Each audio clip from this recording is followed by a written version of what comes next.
Vous le savez, j'ai l'habitude de vous proposer au moins une fois par mois une vidéo consacrée à l'actualité des ovnis, de l'ufologie, parce que c'est absolument passionnant. Moi, ça m'intéresse beaucoup, je sais que vous aussi. Donc je furette un petit peu à chaque fois pour vous trouver des témoignages, photos, vidéos, pris un petit peu partout dans le monde et on les commente ensemble. Je vous les présente avec mon modeste point de vue. Et ce mois-ci, j'ai eu un petit peu de mal à faire mon choix entre deux actualités majeures qui ont filtré sur les réseaux sociaux, sur les médias en général, deux événements dont on a beaucoup parlé. J'ai pas pu faire mon choix, j'ai décidé de vous parler des deux infos majeures de ce mois-ci concernant les ovnis. Mais avant de développer tout ça, j'aimerais faire une petite parenthèse pour vous parler du partenaire de cette vidéo qui va grandement contribuer au développement de cette chaîne, je l'en remercie. Aujourd'hui, nous parlons d'ovnis. Et bien, sachez que dans l'univers des montres, il existe une marque qui fait véritablement figure d'ovni, de par son esprit tellement différent et unique. Il s'agit de la marque Holzkern. Holzkern est une marque qui a débuté comme une petite entreprise familiale en Autriche en 2016. Et elle cultive sa différence en concevant des montres raffinées et de qualité, en partie conçues avec des matières naturelles, telles que le bois et la pierre. Personnellement, il m'arrive d'être fréquemment en exploration ou bien en enquête paranormale, et j'avais besoin d'une nouvelle montre silencieuse et endurante et qui ne perturbe pas mes expériences. J'ai donc choisi une montre Holzkern, et en particulier le modèle Amsterdam. C'est une montre silencieuse et surtout autonome, car elle est automatique. La technologie utilisée convertit les mouvements du bras en énergie. Il n'y a pas de pile, pas d'électronique et aucun tic-tac qui pourrait venir perturber mes investigations. En plus de ça, j'adore son style. Elle est composée en partie de bois de leadwood, un bois exotique extrêmement dur et dense qui est aussi un gage de durabilité. Le bois utilisé est certifié FSC, pas de déforestation, et l'utilisation de matières naturelles fait de chaque montre un modèle unique. Plus de 1 million de clients satisfaits ont acheté un produit Holzkern, et le site web de la marque comporte plus de 1000 designs et modèles différents. Il y a toute une gamme de produits conçus exactement dans le même état d'esprit. Et cela va des bijoux aux lunettes de soleil en passant par les unicases. Pour ma part, en même temps que ma montre, j'ai acheté des boucles d'oreilles et un pendentif pour celle qui partage ma vie, et elle ne les quitte plus. Bref, si vous cherchez un produit unique et avec cette touche naturelle propre à Holzkern, je vous invite à aller suivre le lien disponible dans la description. Il vous conduira tout droit vers le site de la marque et vous pourrez bénéficier de moins 15% sur l'ensemble des produits avec le code Indiana15. Nous allons aborder immédiatement ce qui s'est passé à Miami début janvier. Alors certains d'entre vous en ont déjà entendu parler, forcément. D'autres vont découvrir cet événement, probablement. Donc ouvrez grand vos oreilles, c'est assez incroyable ce qui s'est passé en Floride au tout début de l'année. Je tiendrai quand même à dire que ce à quoi on a assisté, c'est du jamais vu quasiment depuis 1938, depuis que Orson Welles avait fait sa fameuse émission sur la guerre des mondes à la radio. Alors pour ceux qui ne connaissent pas l'histoire, Orson Welles c'était un réalisateur, un acteur très connu dans les années 30, et il avait décidé de lire à la radio en direct le roman La guerre des mondes, mais de façon très réelle, un petit peu comme un reportage journalistique en direct. Et ce qui s'est passé, c'est que beaucoup de gens aux États-Unis y ont cru, ont réellement pensé qu'ils vivaient en direct une invasion extraterrestre. Il y a eu une réelle vague de panique qui est restée célèbre depuis. Ce qui s'est passé début janvier à Miami, on peut le rapprocher de ça, mais pour le coup, il ne s'agit pas de radio, mais de réseaux sociaux qui se sont enflammés. Alors nous sommes le 1er janvier 2024 au soir à Miami, devant le Bayside Marketplace, qui est un centre commercial très connu à Miami devant le front de mer. Nous sommes donc le 1er janvier au soir, c'est très animé, hein, c'est férié aux États-Unis, un petit peu comme en France, donc il y a beaucoup d'animations, des gens qui vont, qui viennent, des jeunes qui font encore un petit peu la fête, mais ce qui est incroyable, c'est qu'au fil de la soirée, va commencer à se diffuser une rumeur très étonnante sur les réseaux sociaux et complètement flippante, selon laquelle des créatures de plus de 3 mètres de haut, d'apparence extraterrestre, auraient débarqué dans le centre commercial. Les rumeurs selon lesquelles des extraterrestres envahiraient Miami deviennent virales sur les réseaux sociaux. C'est bien réel.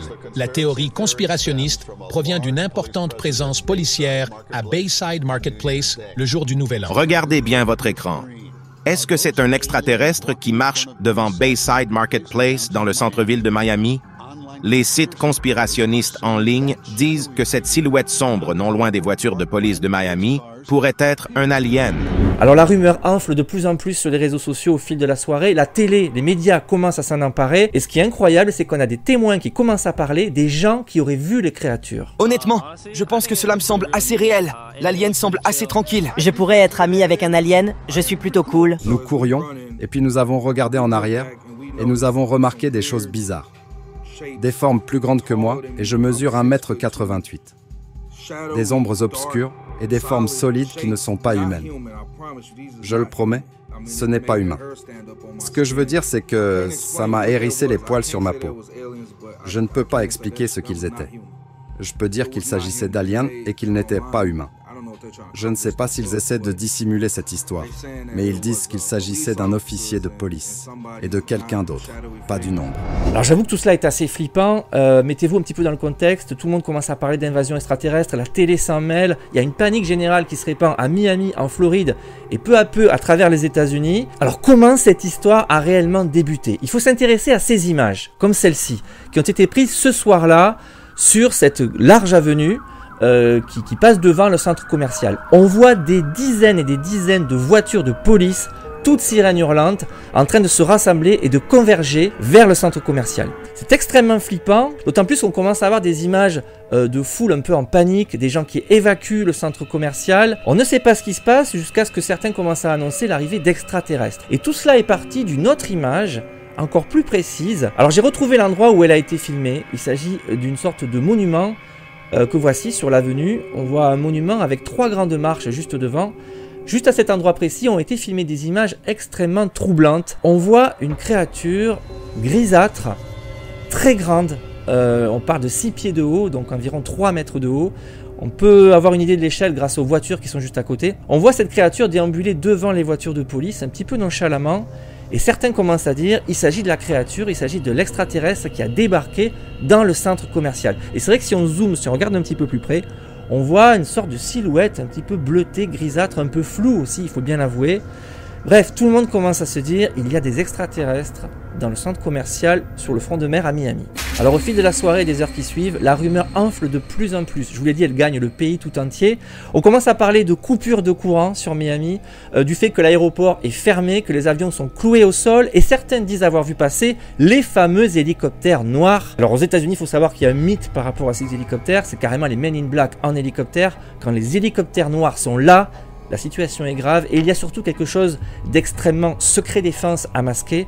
Probablement des extraterrestres, c'est évident, c'est clair, c'est avéré. Il y a la police, il y a des images extraterrestres en train de se promener sur l'avenue. Les hélicoptères noirs sont là, c'est clair, il y a une invasion alien en train de se produire à Miami. Pour compléter le tableau, parallèlement à tout ça, sur les réseaux sociaux commencent à circuler les images d'un objet, un objet très lumineux qui s'élèverait au-dessus de Miami. Voici les images, on voit une grosse lumière très forte en train de s'élever dans le ciel. On reconnaît le paysage de Miami avec les palmiers, l'ambiance très tropicale, donc on peut penser que c'est à Miami, et on voit cette très forte lumière en train de s'élever au-dessus de la ville et de traverser les nuages. L'observation va durer un certain temps, beaucoup de témoins diront l'avoir vue. En tout cas, c'est les images qu'on a vues le plus, celles que vous voyez en ce moment-là, c'est celles qu'on a le plus commentées. Mais ça ne s'arrête pas là, les jours qui ont suivi, la rumeur enfle de plus en plus, on commence à voir des images qui ont été filmées dans le centre commercial, avec ce que vous voyez là, c'est une sorte de boule lumineuse, comme une sorte de portail spatio-temporel, soi-disant, qui se serait ouvert dans le centre commercial. On voit les gens un peu intrigués, paniqués. C'est pas trop ce qui se passe. Il y a également d'autres images qui arrivent et qui font le buzz sur les réseaux sociaux, et là ça devient de plus en plus fou. On y présente notamment ce qui serait une des créatures qui aurait débarqué au centre commercial. La voici. Alors là j'ai peine à croire que ce sont de véritables images, les amis, ça devient complètement fou. Mais ça a suffi à alimenter le truc, tout le monde est parti dans tous les sens, on ne sait plus ce qui est vrai, ce qui est faux. En tout cas, il s'est passé quelque chose de majeur à Miami ce soir-là, quelque chose qui a fait péter les plombs à Internet, qui a fait péter les plombs aux réseaux sociaux. Alors que s'est-il passé réellement? A-t-on le fin mot de l'histoire? Alors ce qu'il faut savoir, c'est que par rapport à cette rumeur absolument hallucinante qui s'est répandue bien au-delà des États-Unis, le monde entier a commencé à en parler, la police de Miami s'est sentie obligée de faire une communication, et on a eu donc une vidéo postée sur les réseaux sociaux, plutôt bien amenée d'ailleurs, plutôt humoristique, vous allez la voir, et là, tout est dit. Très bien les gars, alors au sujet des quelques vidéos qui deviennent virales sur les réseaux sociaux en ce moment, c'est d'abord une réponse à ce gros incident survenu sur Bayside Marketplace. Ce qui s'est passé, c'est qu'il y avait environ 50 mineurs ou plus qui tiraient des feux d'artifice sur les gens. Il y avait aussi des pillages. Donc les officiers de police qui étaient présents sur place avaient du mal à faire face. Ils ont appelé ce qu'on appelle le Citywide Free, auquel tous les agents de la ville ont répondu. C'est pourquoi vous avez vu tant de présence policière pour contenir cette foule. Maintenant, il y a une vidéo virale au sujet d'un extraterrestre se promenant. En fait, c'est juste une personne qui marche avec une ombre.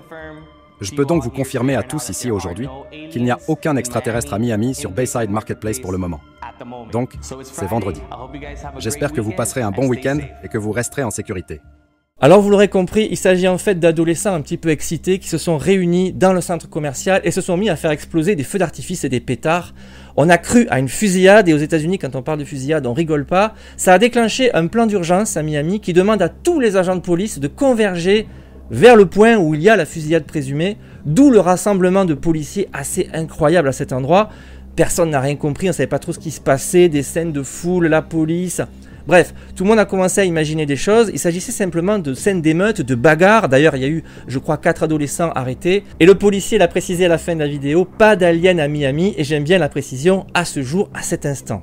Ça ne veut pas dire que dans l'avenir, on n'en aura pas. Mais pour le moment, pas de créatures constatées par la police à Miami. Alors vous allez me dire, on a des images, qu'est-ce qui a été filmé sur l'avenue devant le centre commercial? Si on regarde d'un petit peu plus près sur des images beaucoup plus nettes, on s'aperçoit, comme l'a dit d'ailleurs le policier dans la vidéo, qu'on a 3 silhouettes. Il s'agit en fait de 3 policiers qui marchaient tranquillement devant leur voiture, qui attendaient de voir ce qui se passait visiblement. Et avec le jeu des ombres, le côté très flou des images qui sont extrêmement zoomées, on a cru voir une créature. Donc pas d'alien malheureusement a priori sur cette avenue ce soir-là. Concernant les images du fameux ovni, de la fameuse lumière qui s'est élevée au-dessus de la ville, il s'agirait en fait d'une fusée qui aurait été tirée depuis Cap Canaveral, qui est une base de lancement américaine non loin de Miami d'ailleurs. On ne sait d'ailleurs pas si ça a été vraiment tiré aux alentours du 1er janvier, c'est peut-être de très vieilles images.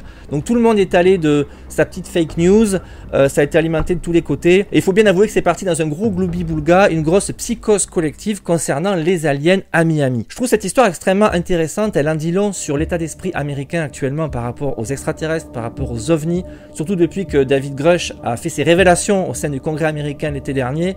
Tout le monde voit des aliens partout, ça me rappelle étrangement ce qui s'était passé à Las Vegas au printemps, c'est un petit peu la même chose. Et à mon avis, on aura d'autres histoires du même genre. Je trouve toute cette histoire extrêmement intéressante aussi parce que ça nous donne une idée de ce qui se passerait dans la réalité si des extraterrestres décidaient de débarquer du jour au lendemain. On assisterait à un embrasement des réseaux sociaux, des médias en général, et il y aurait visiblement un grand embarras du côté du gouvernement américain. Là, pour le coup, la police a l'air très à l'aise, il n'y avait rien à cacher. A priori, tout cela est donc faux, mais je vous laisse comme d'habitude vous faire votre propre idée concernant ce qui s'est passé ce soir-là à Miami. Si le sujet vous intéresse, je vous conseille vivement d'aller voir la vidéo d'un de mes collègues youtubeurs, Silartichaud, quelqu'un que j'apprécie beaucoup, il fait un excellent travail et il a fait notamment une vidéo très intéressante sur le sujet. C'est très fouillé, très recherché, vous comprendrez un petit peu mieux les rouages de ce qui s'est passé sur Miami, c'est vraiment intéressant. Je vous mets le lien dans la description. Mais ce n'est pas tout les amis, on a un autre sujet très intéressant à développer ce mois-ci. Et là pour le coup, contrairement à ce qui s'est passé à Miami, on n'y comprend rien, ça n'a pas été débunké, je vous le dis d'entrée, on ne sait pas ce dont il s'agit, et là, c'est incroyable.